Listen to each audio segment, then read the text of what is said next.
for the most part, it's vain tradition, and God desires so much more. So I just wanted to say that because I don't want anybody to face God, whether they know churched or don't, and be like, you could have done more, or why didn't you do more? Why don't you know me, right? And for God to say, I never knew you, is crazy.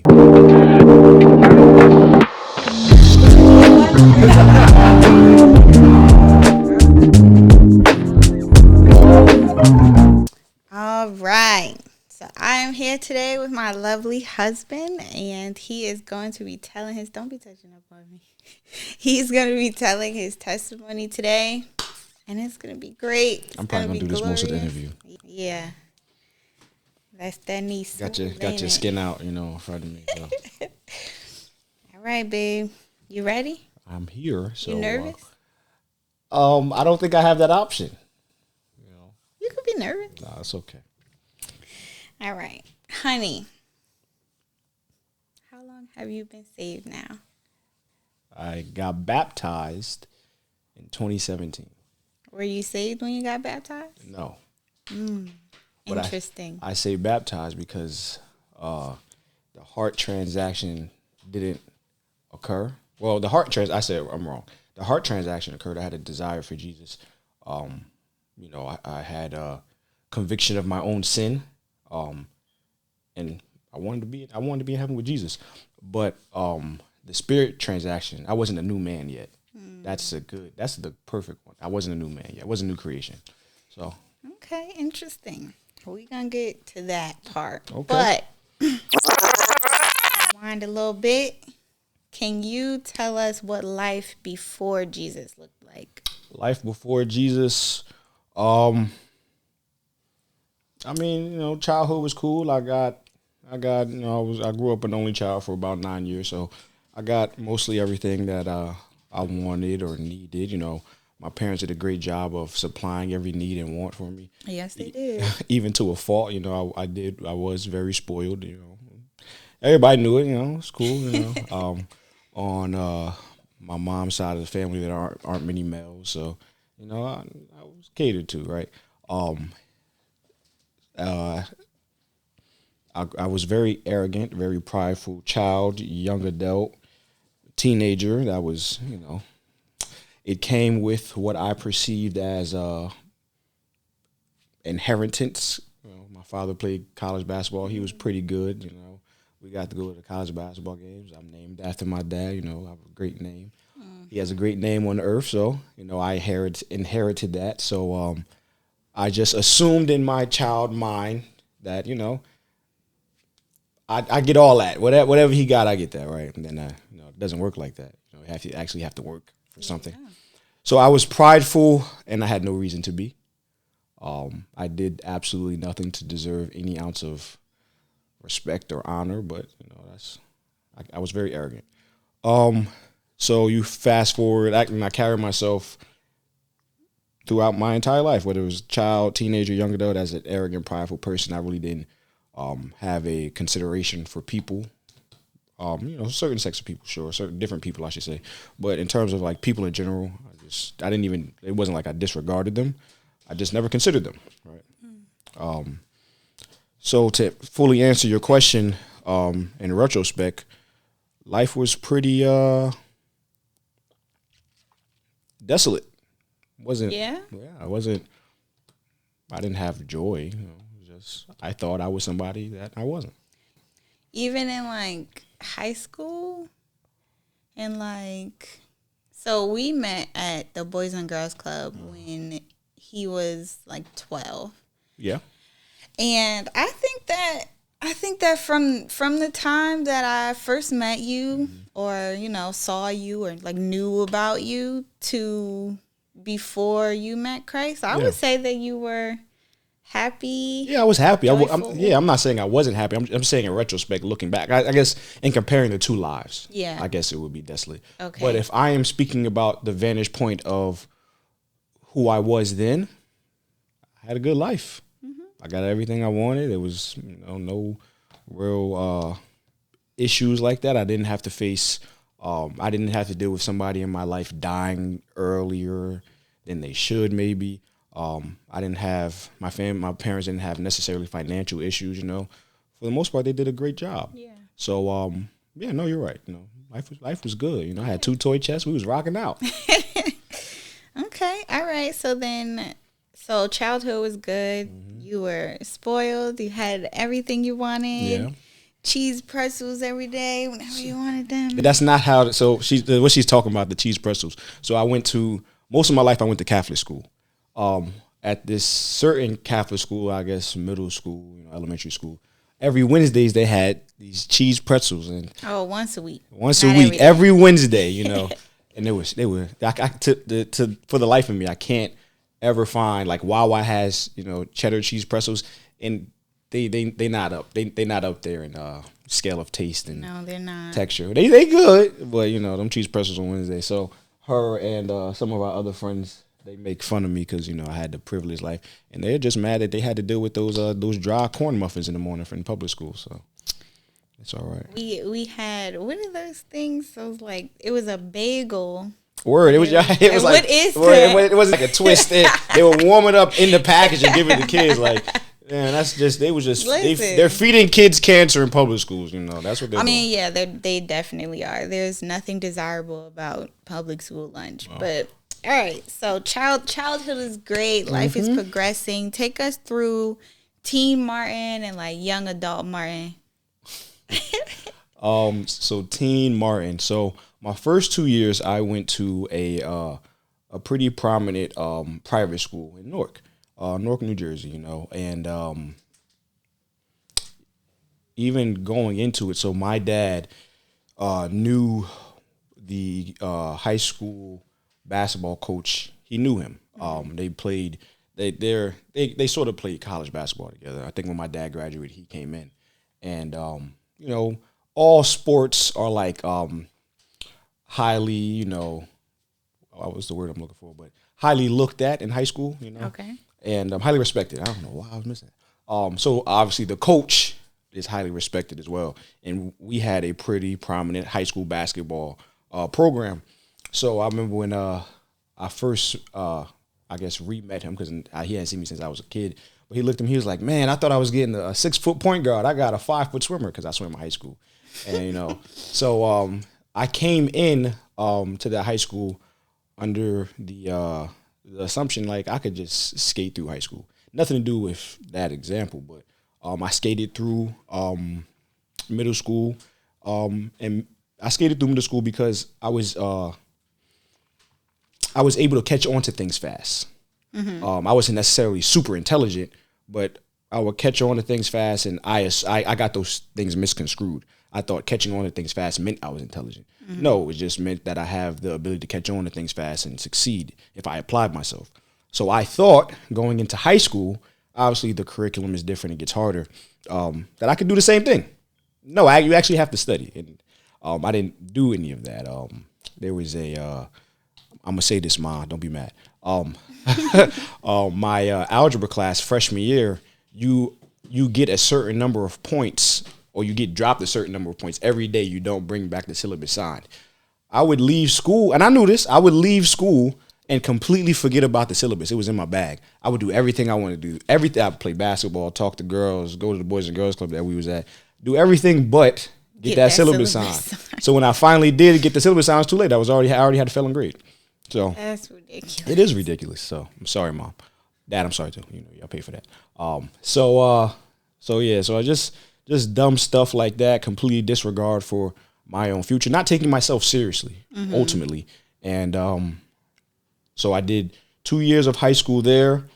And at that time, because I was so blinded by, and I was so self-centered, I was so blinded by my own self, unfortunately, me and my parents, as specifically my mom, had a very rocky relationship. And at this school, they had a program called the Velvet Rope Program. And because the school was so prominent, there were kids that came all over from New York or New Jersey, like the surrounding areas, to live there, to go to school there. But since they couldn't commute, there was a dorm where they could live. Well, it wasn't necessarily roped off, but there was a hallway for the bad kids, and it was called the Velvet Rope Program. And my best friend at that time, me and him and his brother and our other friend, we all grew up together. But me and my best friend went to that school together, and he was in the program our sophomore year. And we used to make fun of him. Us and the other friends make fun, like, oh, he in the railroad program. But I did see that his academics were getting better, his relationships were getting better, and I'm like, I should join. Like I was aware enough to know that my relationship with my mom wasn't great. I wasn't an honorable child at all. I know, Mom, you'll say it differently, but I wasn't. So I wasn't a very honorable child. So I asked my water polo coach, like, hey, can I join the program? And he's like, absolutely. He knew the type of relationship that I had, but his the immediate comparison was like, it's like jail. Mm-hmm. And that's a stretch now that I'm 31, but I do understand what they meant. And so if you're there because you enroll yourself, so if you're there from Sunday to Saturday, you have 7 days. And to graduate from the program, you need 300 days, right? So I think in the first 2 to 3 days, my days would drop back to 0. And because my best friend was with me, his days would drop back to 0. But keep in mind, he was in the program much longer than I was. So because I basically caused him to drop his days. You're a bad influence. Yeah, he made that decision. But yes, so it was because we didn't go to swim practice. We was like, yeah, we're going to skip. We're going to hang out. You're going to skip. We're going to hang out on the school that we have to live at. Like, it's just so dumb. Just go to practice, right? It's not like we went out to go do something. We just stayed, I don't know, on a school computer or something. So the first 30 days, you need to get 30 days to leave out of your room to go hang out, to get on a computer after study hall. And then once you get to 60, you start going back home on the weekends. You go back home. That first week, go back home that day, come back that night. The next weekend, if you still have your 60 days, you go home for an overnight, come back the next morning. And then the next weekend, if you still have your 60 days, you start going home on the weekends every weekend. I made it to that last part of the process once before my days were frozen. And not something I'm proud of, but my days were frozen, and they put me in what was considered the... Why were your days frozen? I stole somebody's cell phone. Because in the program, you can't have a phone up until you get 60 days. And so my phone was taken. Dang, they keep your phone? Mm-hmm. Either they keep it or my dad took it. I feel like they kept it, though. And they keep it. And so I stole somebody's phone because I wanted to talk to the young ladies outside in the world. Wow. And I got caught. They dropped my days back to 0. They put me in what was the isolation room, and that joint had no windows. It was I still remember the carpeted floor. It was like blue and green, like speckled, and I walked around that room in the dark for what felt like I was just contemplating my own the result of my actions. And eventually I found that they left a book for me to read. It was just some fiction book. It wasn't like Betterment, just some book for me to pass the time. They would open, when it was time to eat, they would open the door, put my food under there, close the door. Like solitary confinement. That's what it was. That's really what it was. When it came to homework, because I wasn't in class. I was just in that room. Oh, you didn't even get to go to class. I didn't get to go to class. They would open the door, put my classwork in there, close the door, my homework, that's how it was. And I was expected to catch up. And it was what it was. It wasn't any ifs or buts about it. I think I got on out like 3-4 days, and the program, I wasn't the only one in the program. Obviously, I had my best friend there, but it was like maybe like 7 to 8 other people who were in there for various different reasons. But ultimately, it was just they wanted us to be better, right? Mm-hmm. Could they have done it differently? Sure. That's not my job to think back and figure out how they could have done it. Ultimately, I'm grateful for it. But to, if you don't have 60 days, which I didn't because my days were frozen, if you don't have 60 days by the time the school year is up, which at that time was up in May, you had to stay on campus for the summer. And I'm like, I went to the guidance counselor, whoever was in charge. I don't know what he was. But I'm like, I got to get out of here. Whatever I can do, whatever I can do to get out of here, tell me I'm doing it, right? I know I won't have 60 days, but what do I have to do? And he gave. What must I do. Yeah, and he gave me he bought a 1,000-piece jigsaw puzzle, and he said you got to complete this to leave. And you do jigsaw puzzles all the time, Yes, I do. but I only got an hour a day to do it. And if I wasn't finished by the end of the year, I had to stay. But on top of that, it was a safari, a savanna or whatever. So there was a watering hole. There was the animals drinking from that watering hole, like a mountain range and the sky. So everything was a reflection. So you didn't know where the pieces, went. So it was getting tight. The last day I had, I cheated. There was other people at the dorm who saw like they we got help Martin out, right? Oh my god. So some people came and helped me, and we got it all figured out, and I was able to go home for that summer. But summers as a teenager aren't especially a teenager who's completely blinded by sin. You do everything you think a teenager should do in the summertime. And so when the school year rolled back around, the people, whether they were in the program or not, if you lived at the dorm, you needed to be moved back in the day before. I didn't tell my parents that. So I just went to school the next day, like, back in school, right? And my boy just laughed at me. He shook his head and laughed at me. I thought I was cool. I didn't consider the ramifications of my actions. I'm on my way to class. The guidance counselor just touched my shoulder, and he was like, go to my office. So I told him, like, hey, in my own young, arrogant 15-year-old self, I probably said it nice at this time because he was helping me on my my presentation of how I spoke to people. But I just basically told him, like, hey, this program is great, but I got my feel of it, right? I enrolled myself in there. I'm enrolling now. Right? Hey, yo. I'm out of here. I think I'm good now. So I am reformed. That's kind of how I came, and he agreed. He said, we watch your grades improve, we watch your relationships improve, especially with my mom. And he was just like, but nah, it don't work like that. So he called my parents. My parents had to leave work or whatever they were doing, which I'm sure they weren't happy about, right? Mm-hmm. Nobody wants to be called in about their kid. And I told them the same thing that I told the guidance counselor. And he agreed, but he told my parents with me in there, it was just like, if he doesn't want to, I can't make an exception for him. Every kid or every student who has graduated from this program did their 300 days. That's it. And he was just like, either he does it or he leaves. And they were just like, all right, we gotta go. And my mom didn't talk to me that whole summer. And I understand you paying thousands of dollars. Yeah. And your son is just, I'm so sorry. So I transferred schools. My mom found me another public school. What is it? The magnet schools. Found me a magnet school to go to, and this is where life was good, baby. This is where your reputation starts to precede you. Yeah. So my goal when I got to this magnet school was like to prove to not only my parents but all my family that I can do well. I can apply myself and do well, and I did. I got on the honor roll that first marking period. Semester, right? That's what they call. Yeah, semester.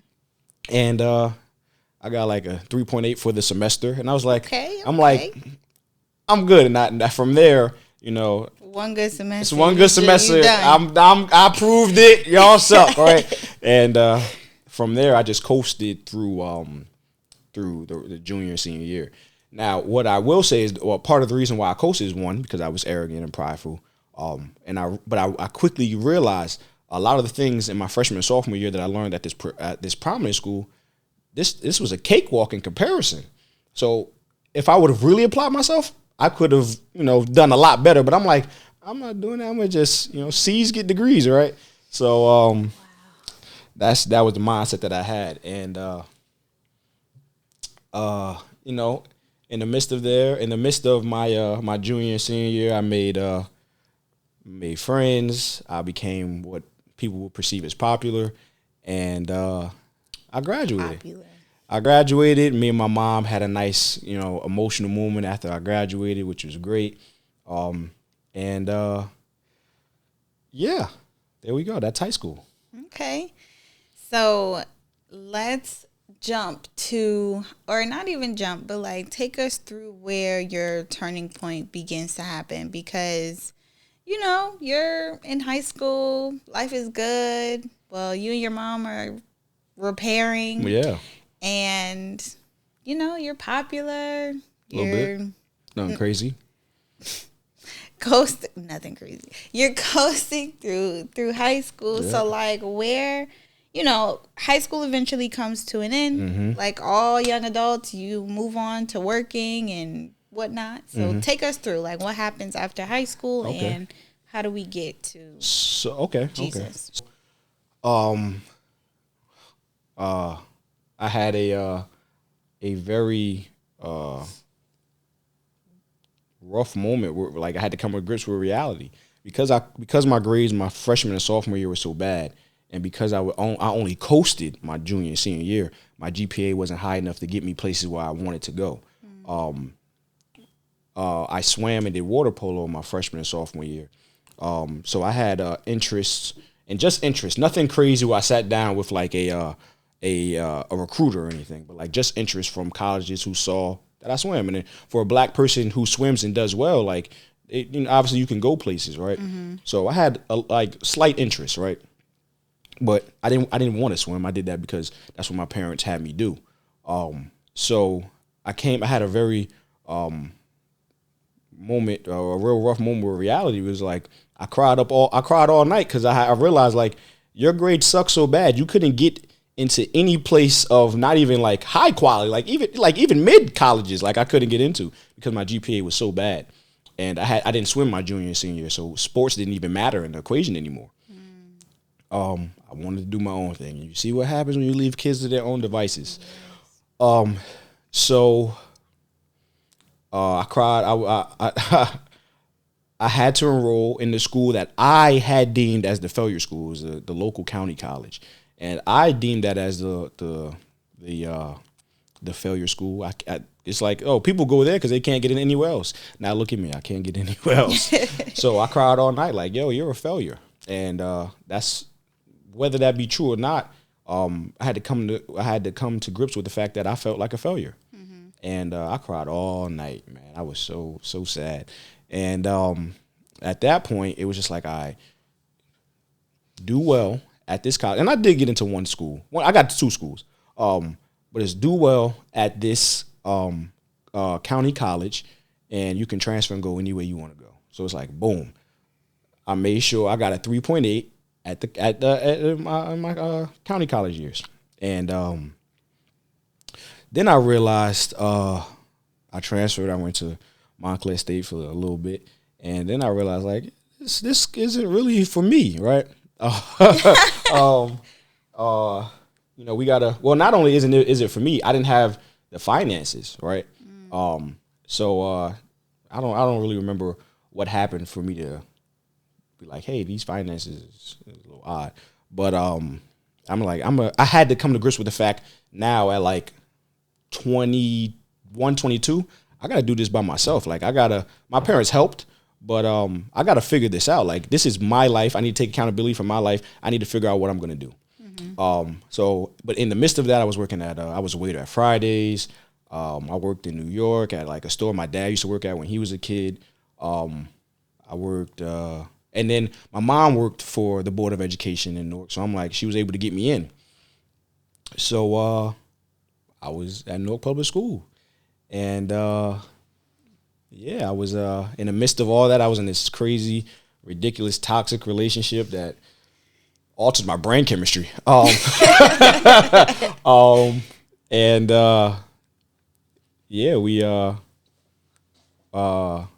get to Newark Public School, and my goal is like, hey, I need to figure out what I'm going to do to make sure that I can do well in life, like as a full-fledged adult. And I was trying to figure out a plan. But then I remember like, hey, like for most of my life, whether it was middle school, high school, and a portion of in the county college, I enjoyed writing fiction. Like I loved it. Like I would do it to pass time. So I'm like, what if I just put my all into this, write a bunch of books, sell it to whoever, and I'm just cool. I can float off into the sunset. So that's what I decided to do. I said I'm gonna write fiction novels, and I'm gonna be the next great American author. Mm-hmm. And I sucked. I was one of the kids, Saturday morning cartoons, all '90s kids. So I was pulling from that part of my imagination. Like, I realized I couldn't draw, so I couldn't do that. But I'm like, I can write a great story. I've read and watched great stories. I can do this. So I used to work at a summer camps, and the goal was, just get back there, right? So one summer I went back, and I thought I had like gold, right? And I bought it to a friend of mine. He's still a great friend, Cruz, last name. We go by last names, so his name's Cruz. And I'm like, hey, man, you got to read this. He read this junk. He just looked at me. He was like, Sally, I love you, man, but this is not good. And I was like, and I had to respect it because I respected Cruz. We were cut from the same cloth of, like, we enjoyed good writing. Mm-hmm. We enjoyed good storytelling. And I'm like, okay. And he helped me with some pointers. Went back to work at North Public School once the summer was over. And I'm still trying to figure it out, still trying to write. And when I got to Newark Public Schools, I was working with a group of fifth graders, and I had this group of fifth graders until they were in eighth grade. Mm-hmm. And but my goal in the midst of working with them is, make sure that you guys are behaved, you're quiet, you're listening, you're learning, right? That's important too. Because I need peace and quiet so I can read and I can write. So what I would do is I would read all of the Harry Potter books and all of the Percy Jackson books, and the goal was to take my mind off of whatever was happening in my life just so I can get to the summer, because that was a goal. Get to the summer so you can go back to camp and be with your friends. And one day, I'm in their art class, and I'm reading a Harry Potter book, and the art teacher, he goes, man, what you're reading back there, it looks like the Bible. And I'm like, this guy is weird. Very weird. Now, mind you, I already had one interaction with him like a year or two prior where my first day there was like a performance for the students. And at the end of the performance, they were like, anybody who wants to come join, teachers, parents, students, come on up. And this guy shot from the back of the auditorium, and the auditorium was like at an angle. So he shot all the way down and then hopped on stage. He didn't even use the stairs. And this is my first day, and I looked at him, and I'm just like, I'm not talking to that guy. Won't pay me to talk to that guy. He's weird. Goodness. And he was just really happy to be on stage dance. I don't know whether it was African dance. I don't know. It was just like, there's no way this grown man should be this happy to be dancing. He was enjoying life. He was enjoying life, and I was hating. I was hating. I'm a hater. I be hating. So, if Christ want to redeem that, he can. But I be hating. So, he was up there, having a good time. In my head, I'm like, I'm not talking to that guy. He's a weirdo. So you fast forward, and he says you look like you're reading the Bible. I'm like, he's definitely weird. So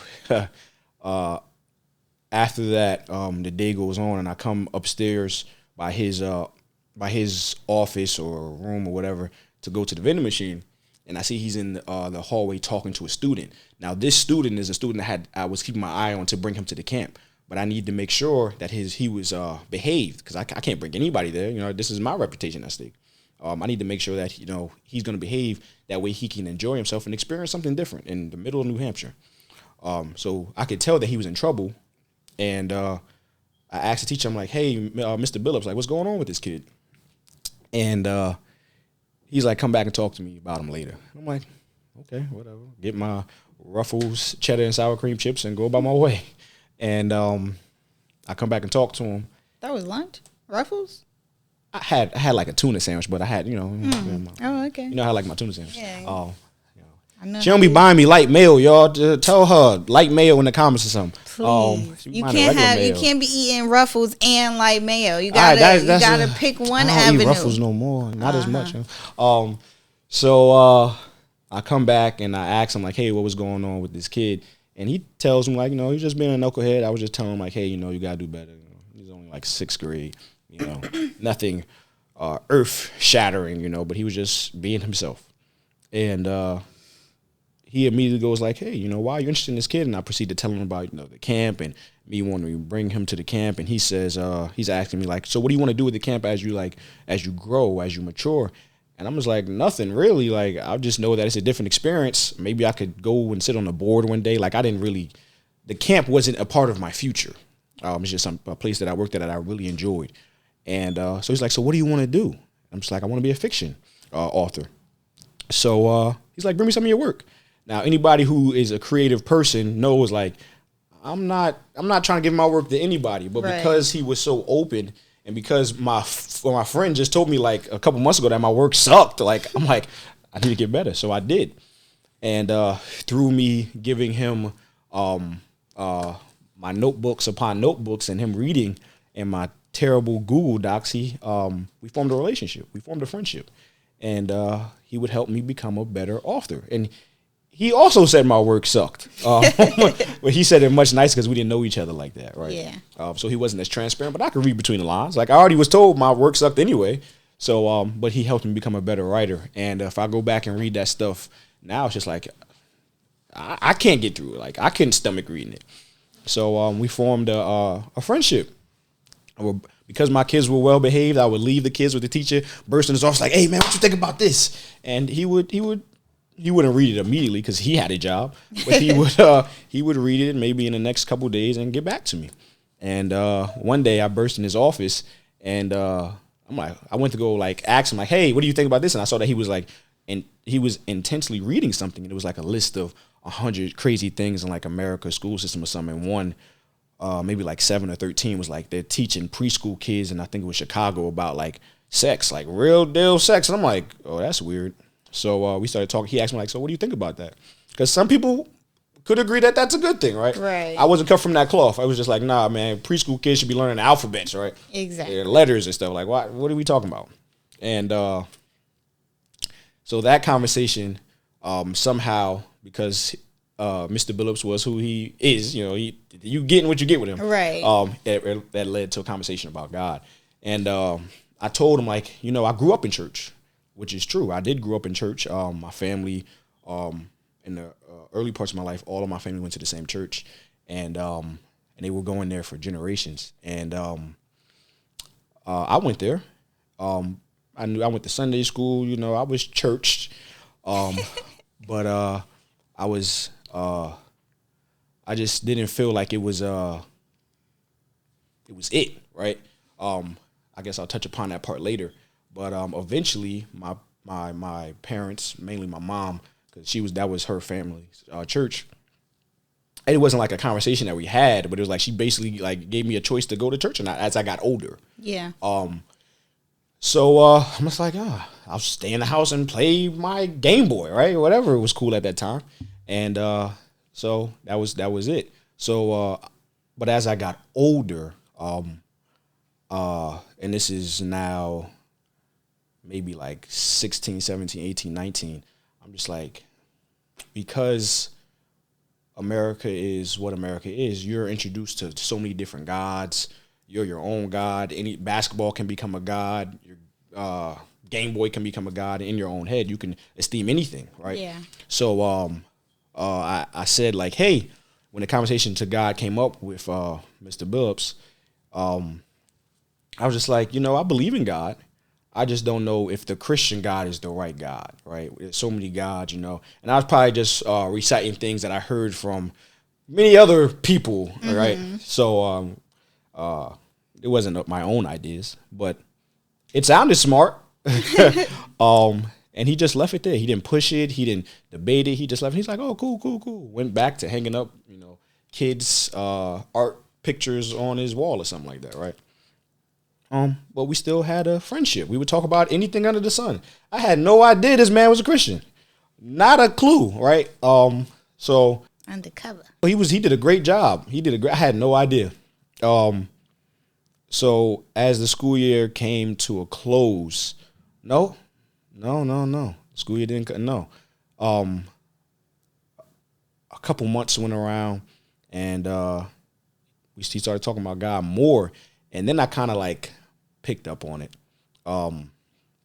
So I looked at him, And I really didn't know that he was Christian. I just started to pick up on it. I looked at him one day. I'm like, listen, I hate how you talk about your wife and your kids.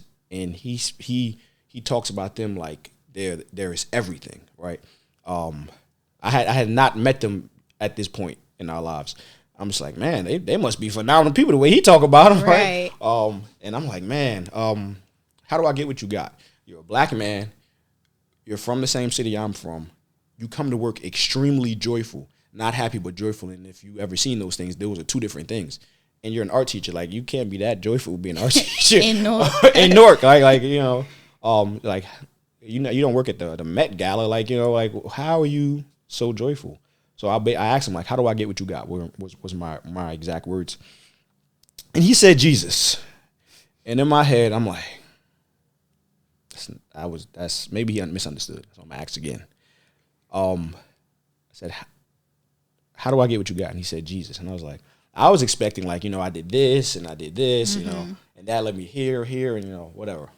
And I'm like, all right, well,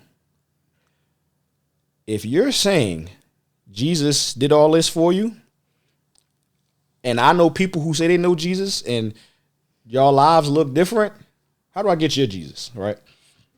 And he told me to read Matthew, Mark, Luke, and John. But by the time I get to Luke, which is the third gospel, my favorite gospel actually, he told me your life will be different.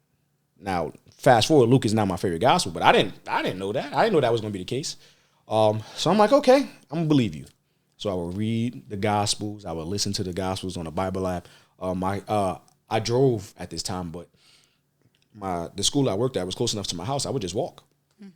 So I would listen to it. Go back after I was done listening to 2 chapters. Go back to listen to Joe Budden, Mac Miller, J. Cole, or whatever. Still living my life. Nothing that changed. I just told somebody that I was going to read some words, and he told me by reading some words, your life is going to be changed, which is crazy because I've read a lot of words. I enjoyed books, right? But he said it, so I'm going to try it. Now, I go and I'm talking to this girl. We go out on a date, and she want to do the thing. I'm like, I wasn't expecting that, honestly. I wasn't going into it with those types of intentions. I knew her for a while, so we were just hanging out. But as we're about to go do the thing, because, listen, I was about to do the thing too. I just didn't come here for that. But since you want to do it, you know what I'm saying? Oh, my goodness.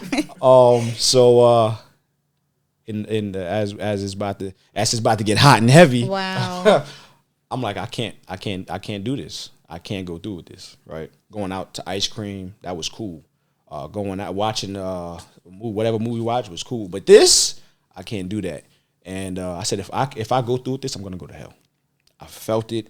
I was terrified. It felt like a lightning bolt like hit my heart. And I was like terrified. Like my heart was coming out my chest. And I'm just like, I got to get out of here. So I gave her some weak excuse. I didn't really care what she felt about it. And I'm like, I got to go. And I ran to my car. When I picture this in my head, it's like you barely have your clothes on and you just I put my clothes back on, guys. I put them back on. They weren't even off for real. Yeah. Yeah, I don't think they was off, but I'm like, nah, I got to get out of here. So I ran back to my car, and at this time, I had made it to Luke. Now, I don't know if that's prophetic. Obviously, God was convicting my own heart. Yeah. But there are plenty of people who read the Bible. A lot of people read the Bible to find errors. A lot of people read the Bible to find where the Garden of Eden is. A lot of people read the Bible because they hate Jesus, right, and they're hate reading, right? A lot of people read the Bible and are not convicted, is my point. Mm-hmm. I read 3 books of the Bible. These historians have read all of the books in the Bible, and my heart was convicted. And I didn't even finish reading the 3rd book yet. And I run to him the next day at work, and I'm like, chosen. I need to be saved. I need to be saved. I need to be baptized. And he was surprised. It wasn't none of that. He was like, okay, we're going to get you baptized. And at the time, I was going to what was now. So in the midst of my life, I think around the age of 9, my father had found a church that he wanted to go to. So my mother followed him. She left her family's church and followed him to this church. So I was going to this church on the other side of town. And because I had gone, and I used going lightly because I would go and come back. Everybody, not everybody, but people knew who I was because my mom, did. She was a part of the dance ministry, and I'm her son, right? And the funny thing is, the summer before before all of this happened, I was at this camp. I was dealing with this young lady at this camp, and I thought I got her pregnant.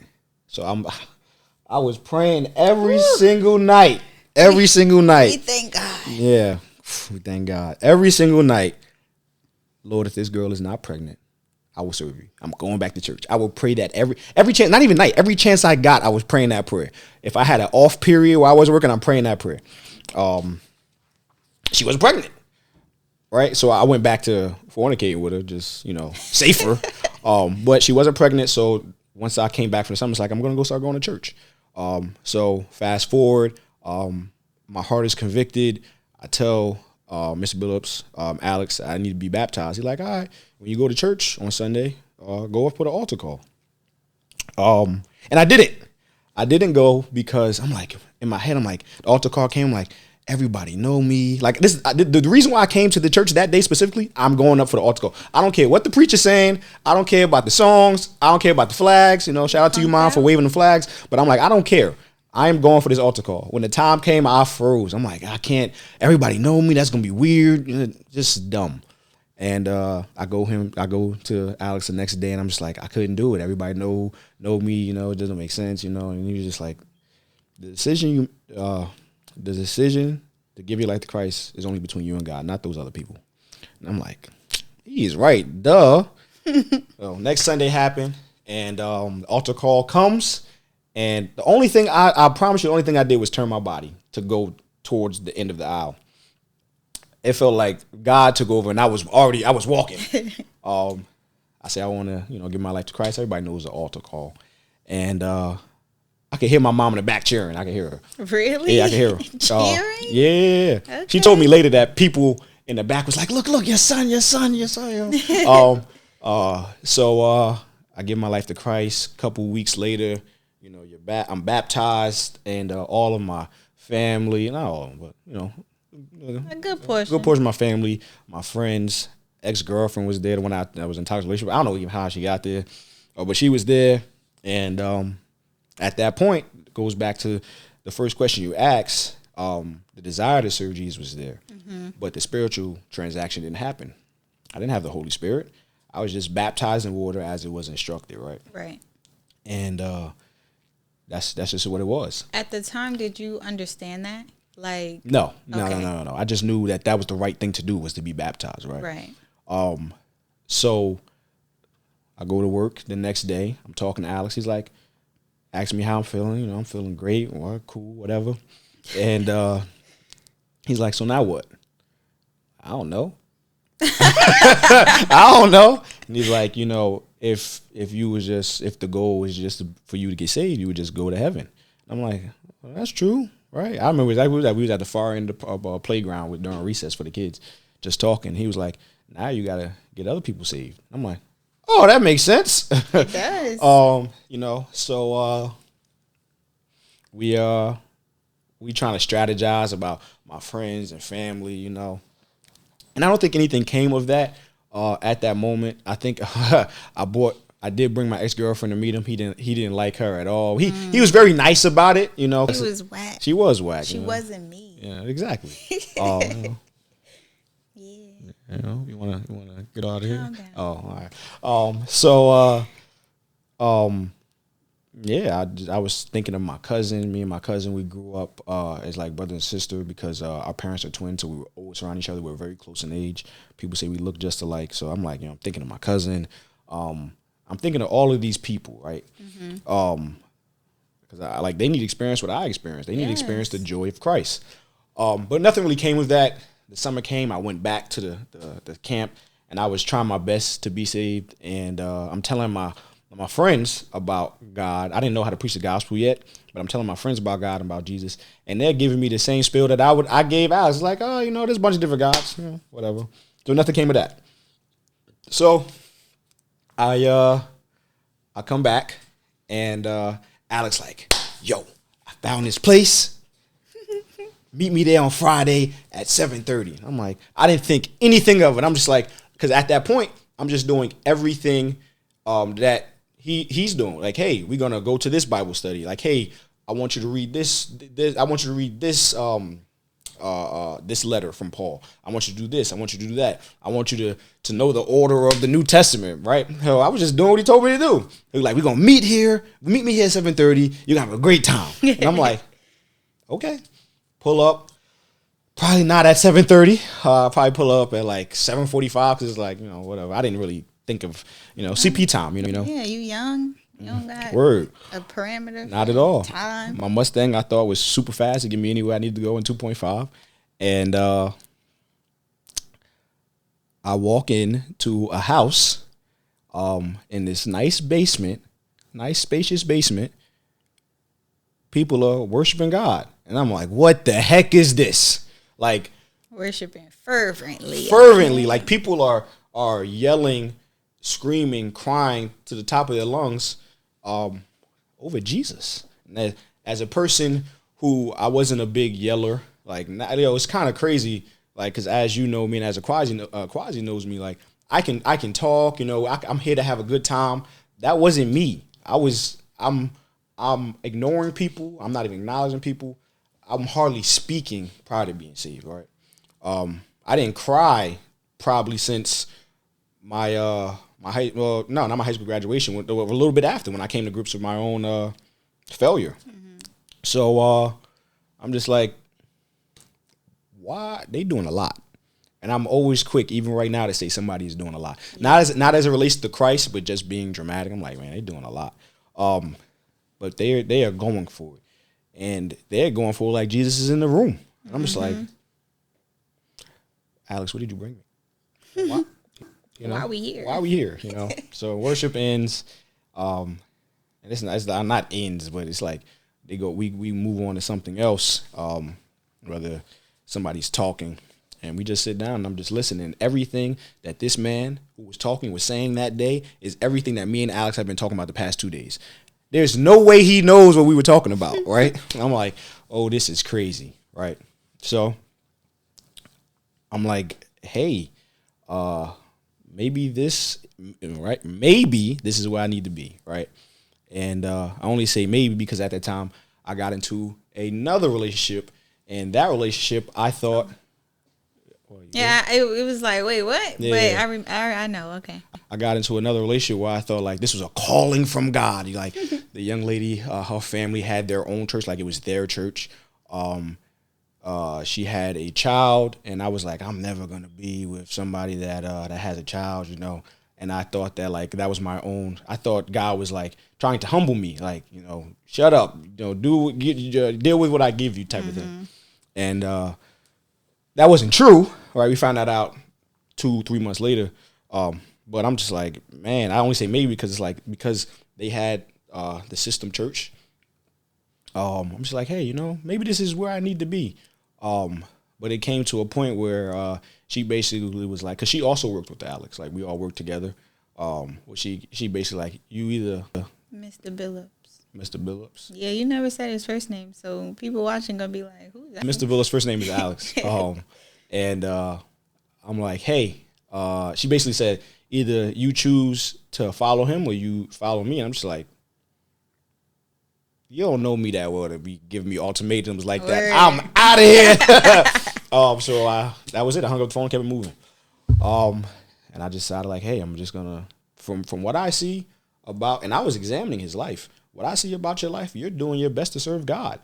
I don't know many people who are ignoring their flesh to do their best to serve God. I know people who want to combine the two, right? Yeah. Have their own life and try to serve God, but like ignoring their flesh and doing everything they can to serve God. Like, hey, there is like I watched him preach the gospel to somebody, and he came with the hammer because the dude was just like, hey man, everybody goes to heaven. Doesn't matter what they worship. And he came with the hammer. Ooh. And he was like, he laid it out for him. Like, that's not true. That's not what Jesus says. And if you continue to preach like that, you're going to go to hell. And he just, boom. And I'm just like, that's holy. I can respect it. And he did it in such a way where it obviously that statement is offensive. Jesus was offensive, but it wasn't harsh. I'm just like, I gotta learn how to do that, right? Because as you know, my words can be harsh, and I don't. That's my goal is not be harsh. I just think I be telling the truth, and I've offended a lot of family, friends. Maybe I'm sorry if I offended you. I'm sorry. I forgive you. Yeah. But my words could be harsh, and that's not my goal. It's just gotta clean it up, right? And he did that in such a way where it was holy, and the guy at the end of the conversation was just like, "You're right." So I'm just like, "Hey, I'm following him. You're wilding if you think I'm following you." And I got to see her life in person. And I was like, nah, wasn't the best representation. So, yeah.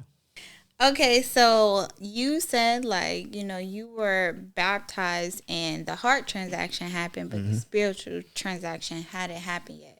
So you see, I guess, the power of God moving in Alex's life. You see him, actively doing the work, preaching the gospel, and he's bringing you along too, teaching you and telling you to read different things, and all these situations are happening, right? At what point does the spiritual transaction take place for you? I don't know. The reason why I say I don't know, because it wasn't like a type of moment. It was like through me being obedient, it was like a holy download happened over time. It was just like a deeper desire to serve God would happen. It's just like, because I was still, I didn't immediately get baptized and I did everything correctly, obviously. It was just like, I'm revealing my life to Alex and to the small amount of people. Because when I first came in, I wasn't talking to everybody. Yeah. To the small amount of people who I was introduced to. And through that, it was just like a burning desire began to grow to serve Jesus. So I don't know when it happened. I don't know what day it happened. I just know like it came with obedience. Yeah. Okay. All right.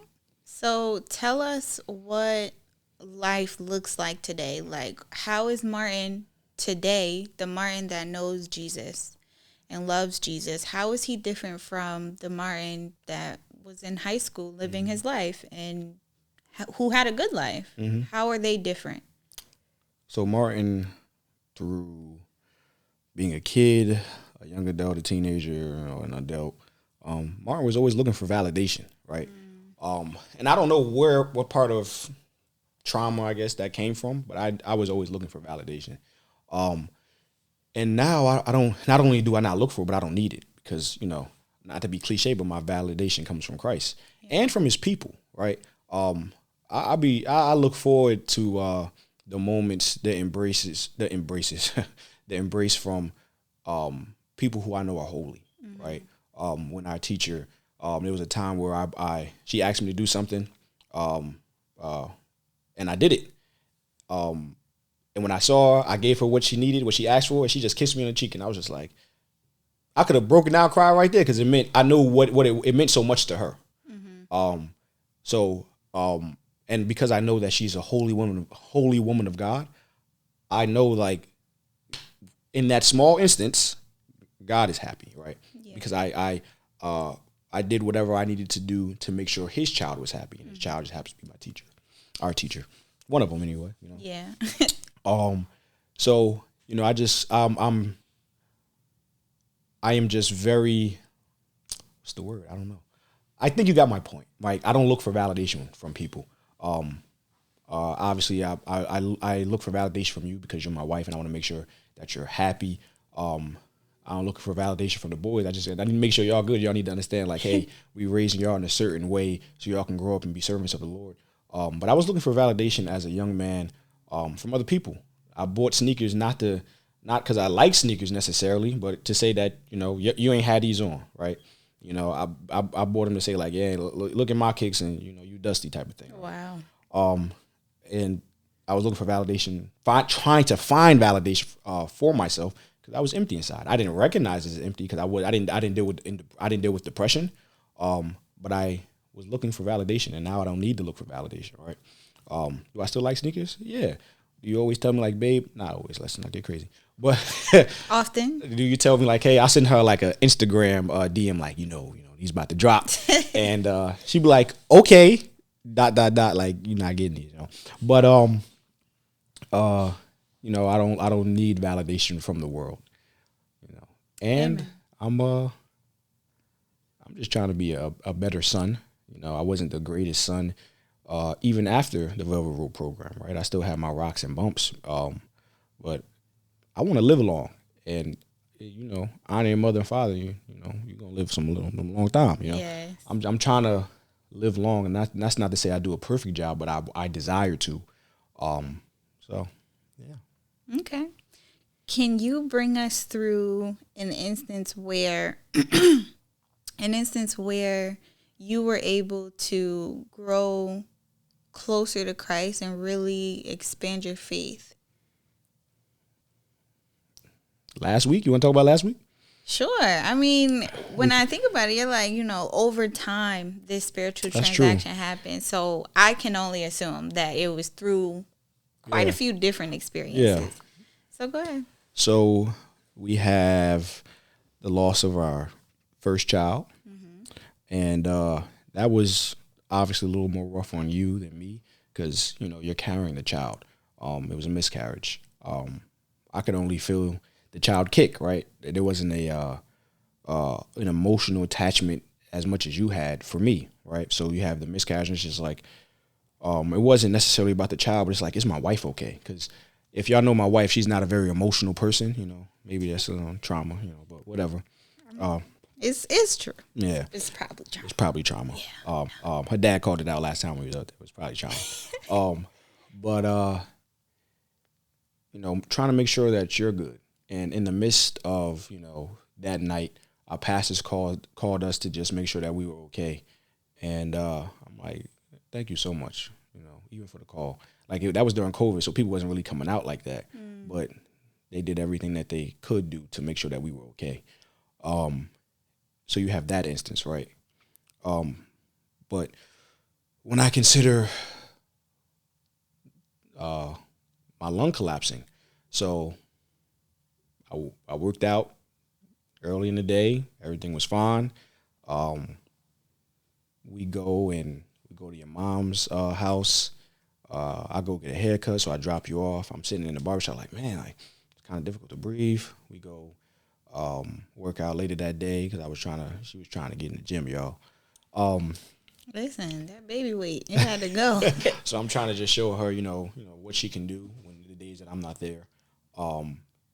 And I couldn't do the same workouts that I did the same day or the day prior. I'm like, I can't. Why can't I do it? Yeah, you were showing me how to do a special squat or something. It was a dumbbell squat. It wasn't special. Excuse me. But yeah, I got lightheaded on the second rep. I'm like, what the heck? I lowered the weight and I still was lightheaded. I'm like, I feel like I'm about to pass out. He's like, let's just go home. And I'm like, I'm gonna just go home and take a nap. I go home, take a nap. Your aunt comes over. She's like, Martin, you just go to the hospital. I'm like, we got fellowship tonight. I'm not trying to miss fellowship. I'm trying to be with people of God. And she's just like, just go to the hospital. I'm like, okay. We go to the hospital, and terrible experience. We go to the hospital. They do an X-ray. They see my lung has collapsed. The nurse kept trying to tell me, the doctor kept trying to tell me, oh, it's COVID. It's COVID. I'm like, I have been stuck in my nose like 3 times a day. I know it's not COVID, right? Yeah. But she was just so persistent, like it was COVID. And even when she told me that the lung collapsed, she was like, oh, well, it's a collapsed lung. She's like, good news and bad news. Uh-huh. It's not COVID, but you do have a collapsed lung. Mind you, I'm not a medical expert by any means. I don't know that you can't live with a collapsed lung. So, but she's like, no, we're gonna do a procedure where we bring it. I don't know. Inflate. I Yes. was about to say bring it back to life. We're gonna do a procedure, and that sucked because in the midst of them putting the tube in to inflate my lung, they tapped my rib like boop, and that junk felt like electricity. The lava, it was insane. And I'm at that moment, I'm crying out for Jesus to show up right now because I've never experienced anything like that in my life. I'm like, I need you to show up now. Like I was vocally screaming for Jesus to show up. Like I need it. I need it because I am dying. And the doctor, she lied about the procedure. She said she said a bunch of stuff, but whatever. Then it collapsed. We forgive her. Yeah, we forgive her. I don't even know the girl name, But it collapses again in the hospital. And I was trying to preach the gospel to the next dude that was in my room. He was a pastor. And but in the midst of me talking to him, I was able to tell, like, he's a pastor because, like, this life is just happened. It just happened. It just happened to be his job. He wasn't trying to pastor the people. He wasn't trying to get them to God. And he was an older gentleman. And they told me my lung collapsed again. I immediately was like, "Oh, I'm gonna die. My wife's gonna be a widow." We just had our son. He was probably only like 3-4 months. I'm like, my son is gonna be fatherless. I immediately go into despair instead of relying on Jesus, instead of believing Jesus. And now the dude that I was trying to preach the gospel to is like passing me scriptures, and I'm like, wow, humble. So they transfer me to another hospital. All things work out, right? People are praying for me. We good. We back. Then our oldest son, his skin, like, he, babies come out, light, and then they gradually, their melanin kicks in, and boom, he was dark skinned for like 2-3 weeks. Yeah. And out of nowhere, he was. He got a little rash on his cheeks, and that which rash was normal. That rash is spread, and then in a matter of time, he was white. He was pale. He was pale. People was thinking he was Asian. People asked us who baby this is. Yeah. His skin was peeling off. Literally just like flaking away. We would pick him up in the morning and it'd just be dead skin all over his crib. And we would bring him to doctors and specialists, and it was just eczema. I have eczema and you have eczema. It don't do that. Had. Oh, had. Okay. Past tense. Amen. But it doesn't do that. Right. As far as we're concerned, not that we're eczema experts, we just had it. And we never got an answer. We tried different ointments, I didn't have TikTok at that time, but you had TikTok, so you was looking up stuff on there. Yeah, listen, I was making breast milk lotion. Yeah. I was trying everything. And soaps. And it was that was a trying time because we had no idea what was happening. Right. You could talk about what you think happened in your testimony, but it was crazy, But eventually, really through warfare, he overcame it, and we got a light-skinned son. Yes. So and his skin is smooth. Or he got his nice smooth baby bottom. He's now potty trained now. Thank God. Yes. It's a long road, okay. But he's good now, right? But at that time, I had to rely on God. We had to rely on God, but I also had to rely on the prayer of the saints because I didn't know what was going on. We didn't know what was going on. It was just like, people was praying and it worked out. Then we got our teacher, and this is before our oldest was born. Our teacher, I don't know how to put it, but he was no longer himself. We got a message one day that he had to go to the hospital, and we was kind of left in the dark. And it wasn't like we was purposely left in the dark, but it was just like, we don't know what's going on, so we can't tell you what's going on. And we were all confused. And for a while, we didn't have a teacher, right? And obviously, it was so much deeper than not having a teacher. It's like, I'm concerned for his well-being. Yeah. Like, am I gonna lose him, right? And I'm like, yeah, Lord, he did so much. Yeah, I remember he called me once because getting a hold of him, trying to get him on the phone was tough. But one time he called me, and this was early, and whatever was happening, and I felt like it was gonna be our last phone call ever. And I'm sitting there, I hung up the phone, and I'm crying, and I didn't know what to do with myself. But thankfully, the people in the body came. We were at the time temporarily reassigned to new teachers, and they took care of us, and they have taken care of us so well. And they still taking care of us. We just had some good food at their house. Listen. Thank you for your ministry. But that was tough because it's just like, I can't speak on your behalf, but for me, it's just like, this is like, one, he was like my spiritual father. It's just like, what am I supposed to do, right? I have an earthly father who is phenomenal, right? I wanted to be just like my dad. I'm named after him. I thought I was going to play college basketball just like him. I got dressed up as him. I wore his college basketball stuff for Halloween because in my head, he was and still is the man, right? We were at a Sweet 16 a couple weeks ago, and I kept going to my dad. You're like, you just want to sit next to him? I'm just like, nah, it's cool. He's like, babe, you want to sit next to him? I'm like, yeah, I guess you're right. You know, I just always want to be, whenever my dad's around, I just want to be up under him, right? Yeah. That's my dad. That's my boy. And so if I feel this way about my earthly father, you can only imagine how I feel about my spiritual father who preached me the gospel, who Jesus, who presented Jesus to me, right? And he was just, it was rough, man. And he's better now. Yeah, yes. Shout out to you. You better, you know. Happy belated birthday. You know, we had a good time there too. And, you know, so we had that. We had to deal with, for a season, you know, losing him. Mm-hmm. And we were still well taken care of, but it's just like, I had no problem calling him 2-3 times a day just to kick it. Mm-hmm. And so we had to go through a measure of like just figuring stuff out, but we were well taken care of by the body of Christ, by our teachers now. And it's been great. But that was rough, right? And now to last week, I'm not forgetting anything. Am I forgetting anything? Probably, but we fast forward. We got kicked out when we I'm not going to touch on that too much. Okay. But when we got married, we were living with your family member for a period of time, and things weren't right. I can honestly say we didn't do anything to offend. We didn't do anything offensive. Like in our estimation. In our estimations, yes. What I will say is that things went missing, and we obviously can't prove anything, but it was strange, right? Mm-hmm. We leave it there.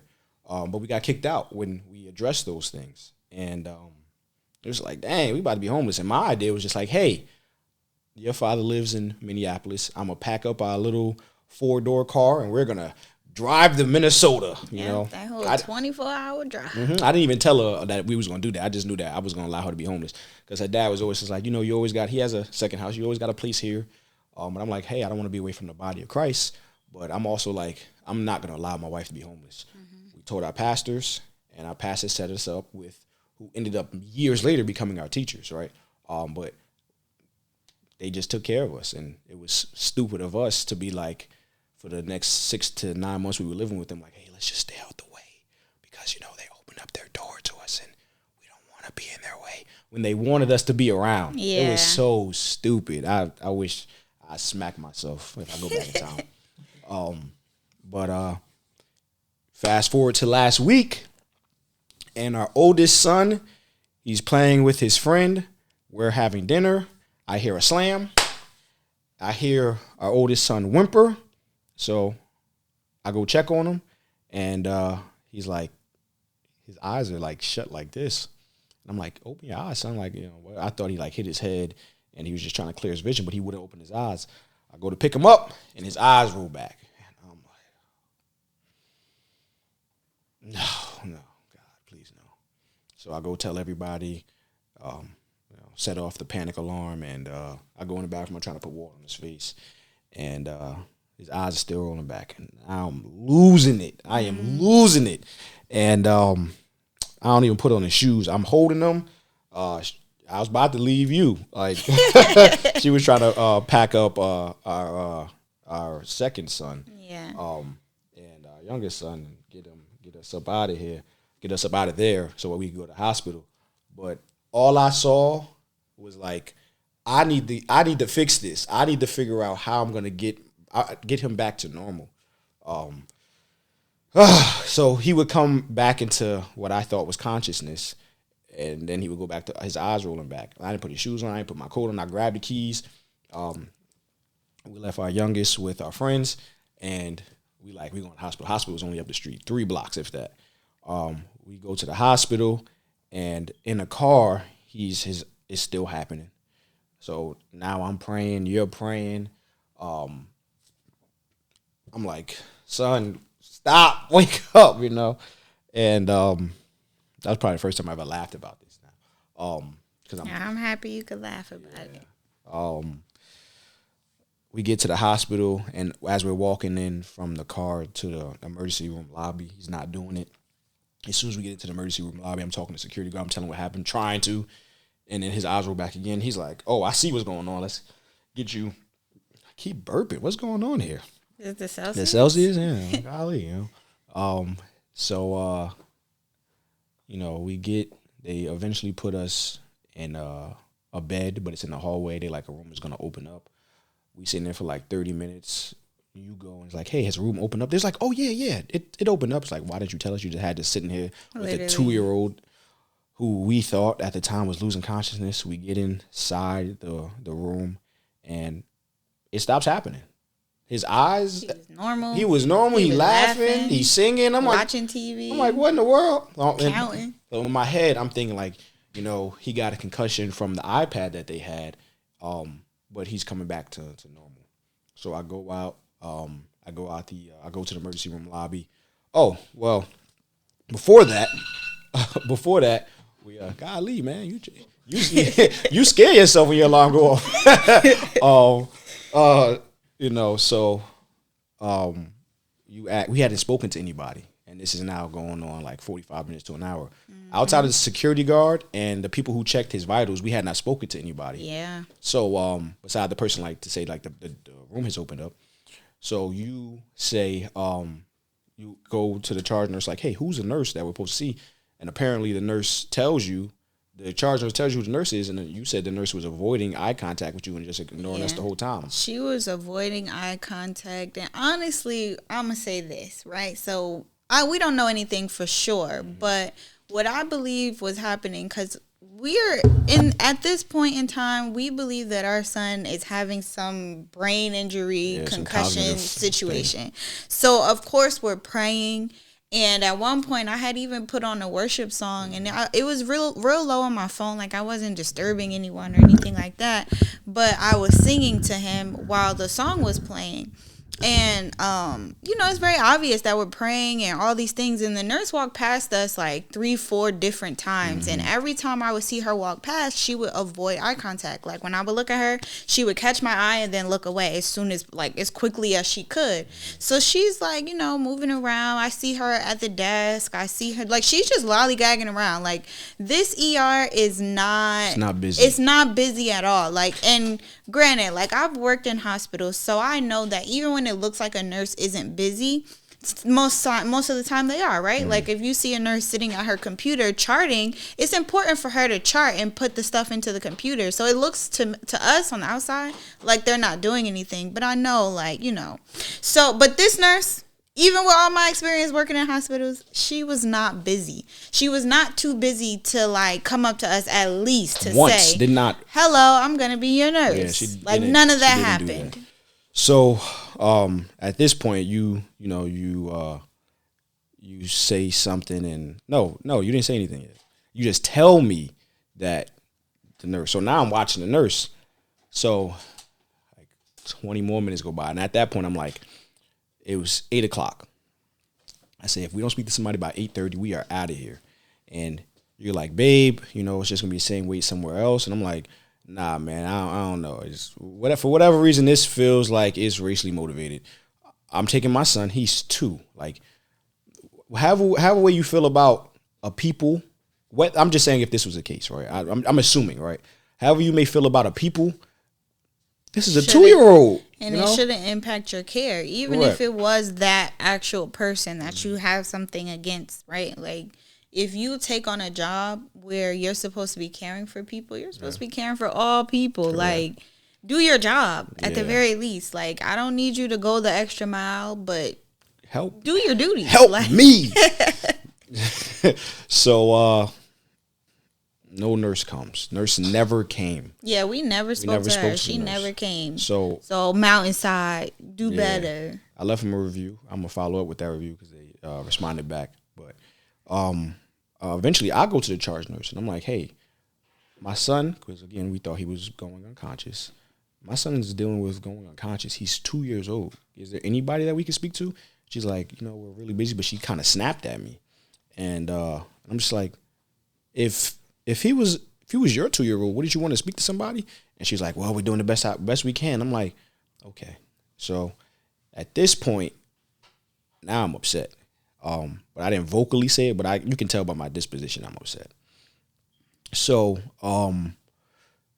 no, it's still fine. I didn't say his name. I'm sure you say his name in the podcast. But anyway, his godparents come to the lobby. You go speak to him. No, it's fine. So it's me and Noah in the room. I go speak to him. I come back and there's a little bit of more chaos in the room, and you're like, it happens again. Now, we had seen the doctor. The doctor had come. I'm sorry, I missed that. I said if we don't speak to anybody by 8:30, we're out of here. The doctor comes at 8:28. You start talking to the doctors. I'm like, I don't have much words at this point, right? And I'm like, my son is 2 and y'all don't care. And so the doctor comes back in the midst of all the chaos, and he says basically like, we could do a CAT scan, but there's not much that we can do besides that because we're not pediatric. I'm like, so you ask, how long does a CAT scan take? He said, yeah, he was very nonchalant. Like, he just was like, I don't know how long the CAT scan is going to take. Like, I need to go check on that. And he was like, I don't know what's going on here. And he just walked away. Just walked away. So at that point, I'm like, nope. I pick up Noah. I said, babe, we're out of here. And as we're walking away, that charge nurse that had beef with me goes, where are you guys going? Yeah. And but wait, when he went out to talk to our children's godparents, I was in the room with Noah, and this is the first time that, like, I saw it happen, but this is the first time I saw it happen up close. So it started off by him rubbing his eye. He was rubbing his eye. And I could see his eyes start, like, Noah's real light, so his eyes started to turn red. And I'm like, what's going on, baby? Is there something in your eye? So I'm like, I opened his eye, I blew in it, I'm looking around, I don't see anything. And this is the part where his eyes roll up, they went up. And the part that made me worry / begin to panic was when they came back down, because they came back down slow. Like, it was so unintentional. So, like, me looking at the situation now, I'm like, was he just trying to clear his eye? Like, was he doing it on purpose? But when I look back, the way his eyes were moving was so unnatural. It was unnatural. It didn't seem like he was doing it himself. Yeah. So, we're going to go over a couple towns over. It was a couple towns over to the other hospital, and the hospital's in the hood. The hospital is in the hood. It did just get a facelift, so it looks great. It did get a facelift. It got a nice facelift. They did a good job. Yeah, they put that money where it need to go to. People talk bad about this hospital all the time, and I really don't know why. Because that's why. Because what I will say is, every time I've gone there, they always hit the nail on the head. But the problem is that it's in the hood and it has a certain stigma. So you drive. I'm holding them in the back. I'm calling our teacher. I'm calling my mom, and I can't finish my words. I'm like, I'll go back. And your mom is like, what happened? Martin, what? I was, that's, I know, obviously that's our son. And they're both our sons, but those are like my boys, right? I'm sure it's gonna be different when you have a girl. When we have a girl, probably not. She'll probably be my girl, but it's like, like I have aspirations for them, right? I want them to do well. I want them to serve Christ. I want them to bring their mother honor. So it's like, I'm on top of them, right? And I may do it like, hey, clean this up, type of thing, right? But I love them so much, and you're gonna I'm gonna do everything in my power to make sure that they do their very best to honor you. they do their very best to when they are old enough and old enough to be married to honor their wife, right? Like be better than me in every aspect, right? And they're 2 and 1, and I'd be like, oh, do this, and it's like, yeah, it is there. And I'm still getting better at that.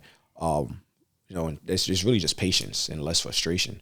But like you're driving and you're not good with seeing at nighttime. And I wasn't even considering that. I'm just like, drive faster. I didn't say that in the moment, but I'm like, I can't see at night, and I didn't know where I was going. Didn't know where you was going. She's not good with directions, yo. I didn't like vocally or even think like she needs to drive fast. It was just like, it's not fast enough. Like my son, now the eye rolling is happening for a longer period of time. Not only that, but it's more frequent. It's way more frequent. And I'm just like, oh, my son. I'm like, Noah, please wake up, please. I'm pleading. I am praying more fervently than I ever prayed in my life. Like, oh my goodness. I would love to see what it looks like in the spiritual realm with those prayers, because I was going for it. But we you drop us off, you go park the car, I rush in there, and immediately we were met with help. We were met with help immediately. When I so I went to park the car. When I came into the hospital, the security guard, he was like, "You're the mom?" I was like, "Yes." He takes me straight back to the room. It was like 5-6 doctors in the room. Yeah, like, we were met with immediate help. It was I bless those doctors, man. We told them what was happening. I'm trying to talk in the midst of tears, and they're like, based upon what you're saying, it sounds like his eyeball got scratched. And I'm like, that's the best news I've heard in my life. Mm-hmm. That's it. Honestly, my first reaction, I'm like, it's way more serious than that. What are you saying right now? But when we got inside the hospital, that hospital's really bright. When we walked, the second we walked in, Noah's eyes shut tight, and he would not open them. So there wasn't even eye rolling at that point. He just would not open his eyes. I'm like, son, open your eyes. He wouldn't open his eyes. So they turned off the lights in the room, and immediately upon turning off the lights in the room, his eyes began to open. I'm just like, oh, they right. They could be right. Yeah. Woo. So, they do what they gotta do. They numb his eye.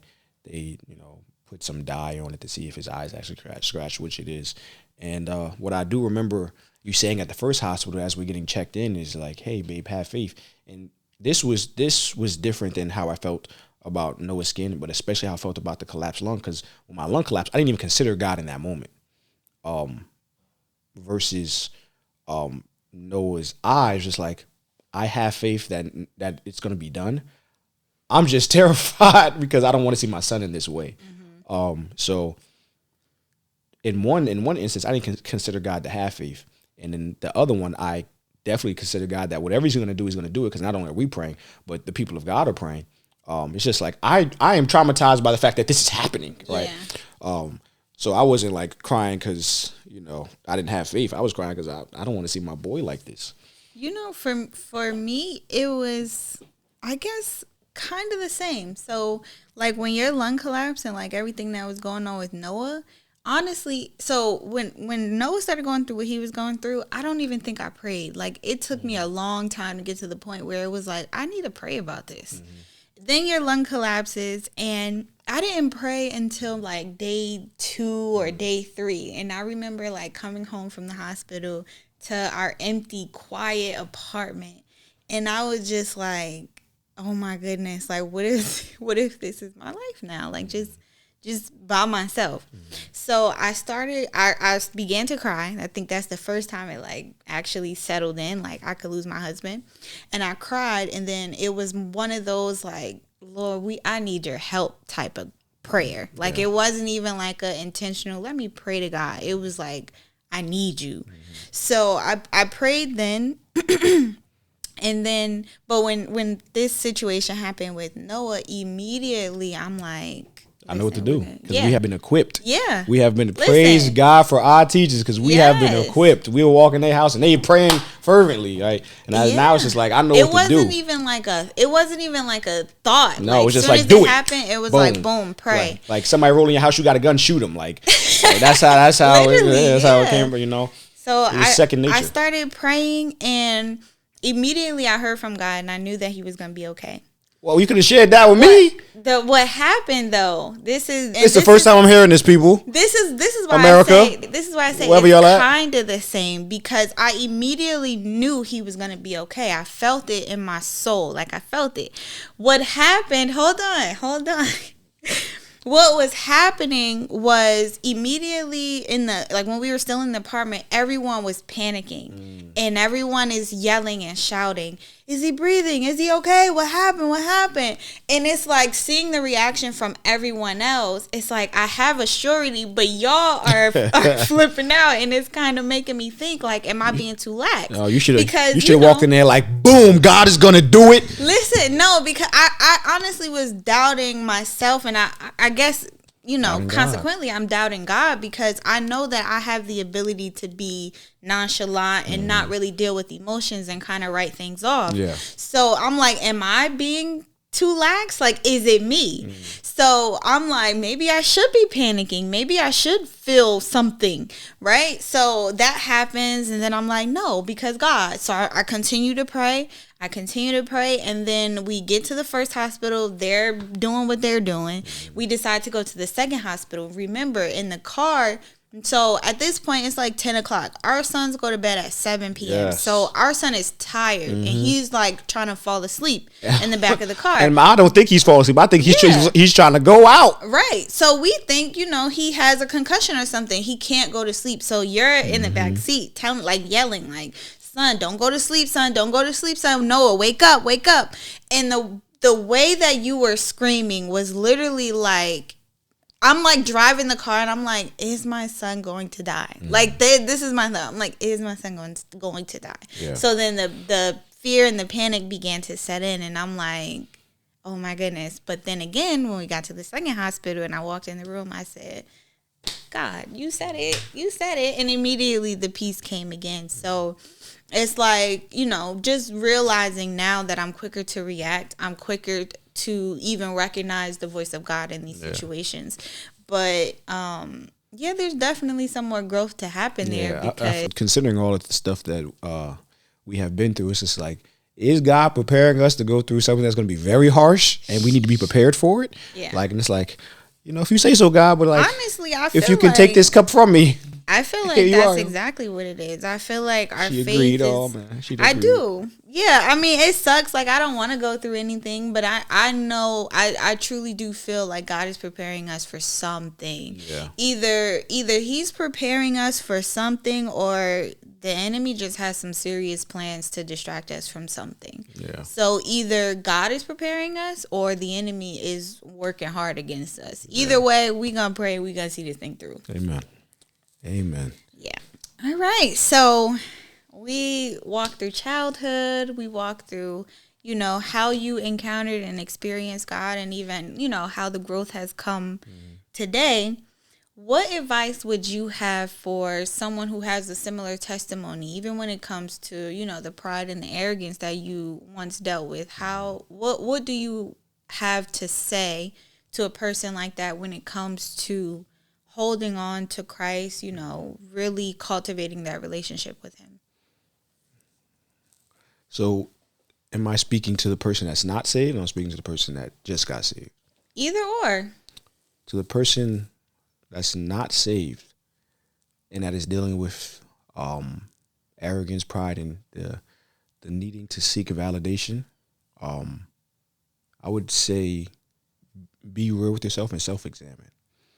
Self-examine and realize you're not enough very quickly. If I was able to go to my 17-year-old self, 16, 15-year-old self, and just be like, whatever you're going to do, you have it wrong. Find somebody that knows God, because you're not going to do it by yourself. Mm-hmm. Search for somebody that knows God. Search for God and believe that he's going to lead you to a person. That's what I would tell them. But the way your life is going, you're not going to get what you think you're going to get. Because in my head, when I consider sneakers, I thought I was going to have like a sneaker closet. I was going to walk and be wall to wall sneakers, right? That's not going to do it. And that's what I thought I wanted. When we got married, I had, towers and towers of sneakers, right?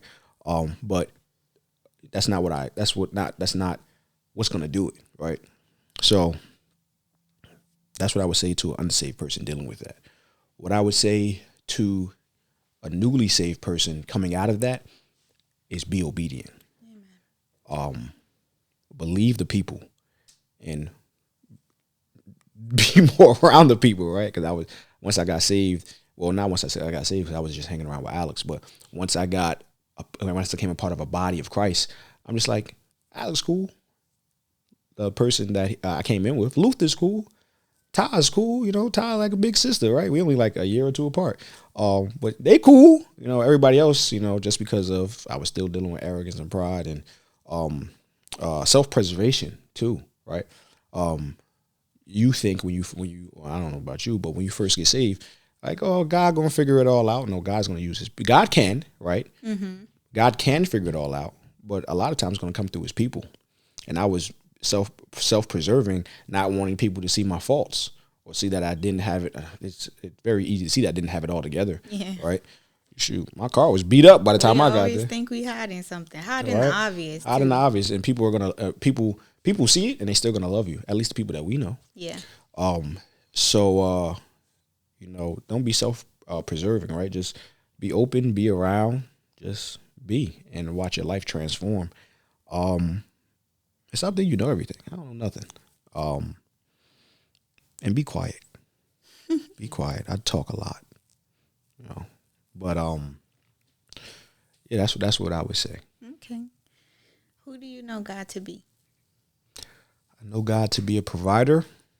When we got married, I was working 2 jobs.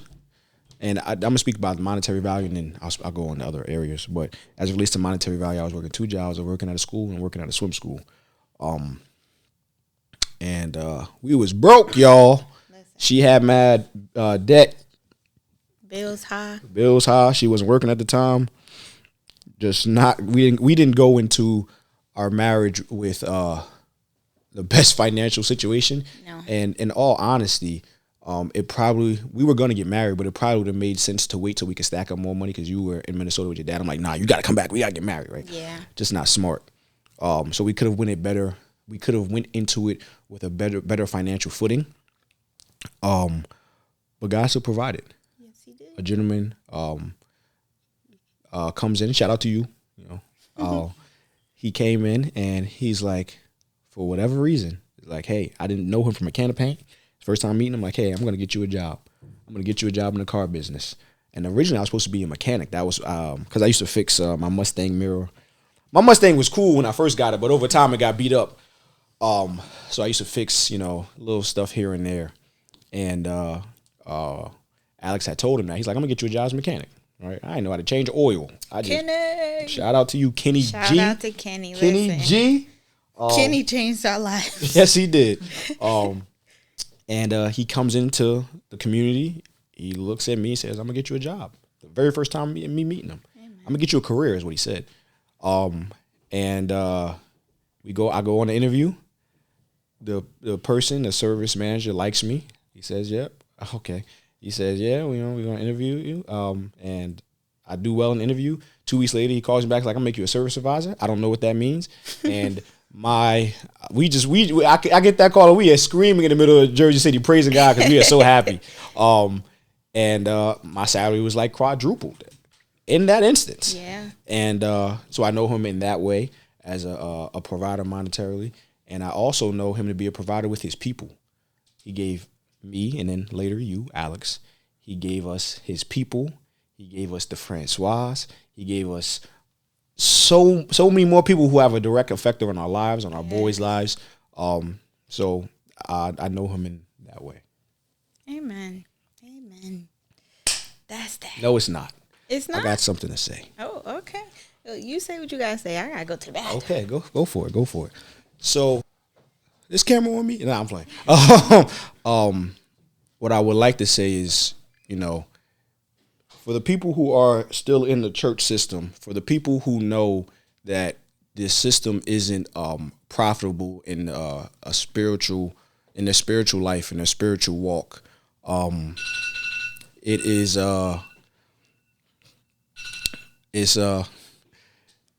the people who can acknowledge, right, seriously self-examine and acknowledge, like, this is dead, right? If you are experiencing that, if you know the church system for you to not know spiritual growth, I would just like to say Jesus did not die for us to sit in pews. Jesus did not die for us to stand up at the end of the sermon when the pastor's getting riled up to say, you go ahead and you preach, pastor. Jesus died for so much more than that, right? Jesus died for our life to be transformed. The church system is not a form of entertainment. There are other religions in the world, when they're worshiping God, not only giving their all, but it's respectful. It's not a concert, right? And if they're doing that for their false gods, how much more for the true God? So